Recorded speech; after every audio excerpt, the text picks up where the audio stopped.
Hello students. Today we are going to explore a very important topic from Indian polity, constitutional bodies. Let's dive in. Sir, may I ask a question? Of course. Go ahead. What exactly are constitutional bodies? Great question. Constitutional bodies are institutions created directly by the Constitution of India. They're independent, their powers are well defined, and they play a vital role in maintaining our democratic system. Examples include the Election Commission, UPSC, and the Controller and Auditor General. Sir, may I ask too? Yes, please. How is the Election Commission of India appointed? Excellent. The Election Commission is established under Article 324. It includes a Chief Election Commissioner, CEC, and other commissioners. Since 2023, they are appointed by a committee of the Prime Minister, Leader of Opposition in Lok Sabha, and a Cabinet Minister. Their job is to conduct elections, update voter lists, and ensure free and fair elections.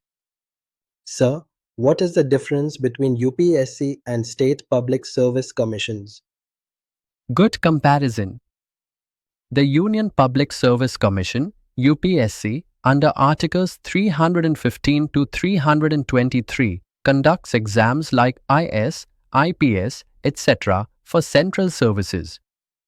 On the other hand, State Public Service Commissions, SPSC, under the same article, function at the state level. UPSC members are appointed by the President, while SPSC members are appointed by the Governor.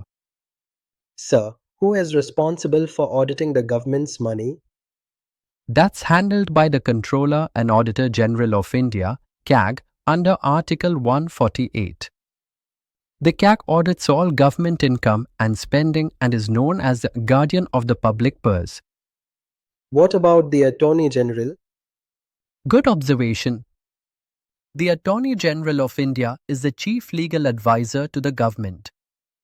Appointed under Article 76, they must be qualified to become a Supreme Court judge and can even take part in parliament debates, though they can't vote. And what about the Advocate General of a state? Good question. The Advocate General is the state-level equivalent of the Attorney General. They are appointed by the Governor of the state under Article 165. The Advocate General advises the state government on legal matters and represents it in the high courts, just like the Attorney General does for the central government.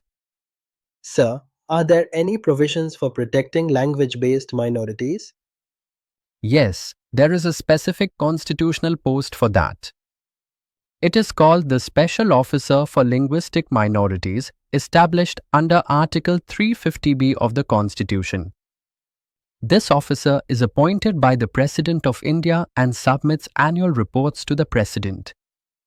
Their primary duty is to investigate matters related to the safeguarding of linguistic minority rights in states and union territories.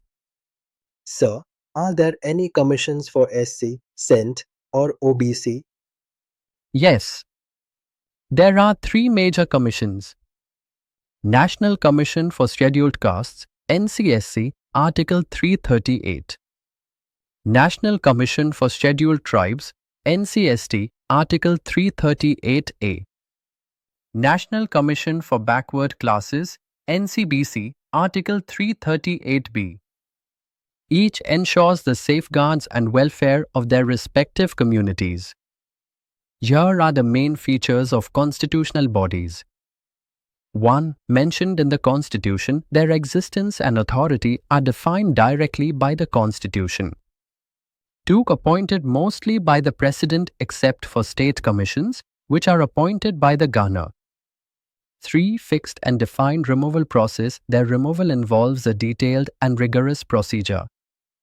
4. Independent functioning. They are autonomous and work without government interference.